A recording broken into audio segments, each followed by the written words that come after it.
কিছুদিন আগে আমি একটা ভিডিও পোস্ট করেছিলাম যেখানে আমি বলেছিলাম যে লাভ জিহাদ আর লেন জিহাদ মানে কি। তো সেখানে একজন কমেন্ট করেছে দেখছি যে সেখানে সে বলেছিল যে কেন তোমাদের মাদ্রাসায় শেখায় না লাভ জিহাদ আর ল্যান্ড জিহাদটা কি।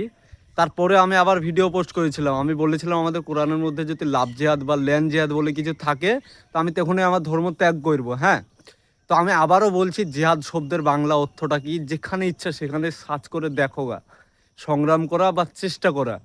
আর তোমরা লাভ জিহাদ আর লেন জিহাদ বলতে যেটা বোঝাইতে চাইছো অন্যায়ভাবে ভালোবাসার জালে ফাঁসিয়ে কাউকে মুসলিম ধর্ম ধর্ম গ্রহণ করানো, বা এই যে লেন জিহাদ বলছো যে এই জোর করে কারো জায়গা দখল করে সেখানে মসজিদ মাদ্রাসা বানানো, এটাকে যদি কোনো দিন আমাদের ইসলাম সাপোর্ট করে তো কিছু বলার নাই ভাই। আমি তো বলেছি আমি আমার ধর্ম ত্যাগ করবো, আর এই বিষয়ে কোরআনে কিছু নাই।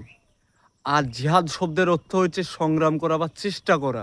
আমি আবারও বলছি আরেকটা কথা, এই হিন্দুস্তানে তো 80%-এর মধ্যে, সরি 100%-এর মধ্যে 80%ই হিন্দু।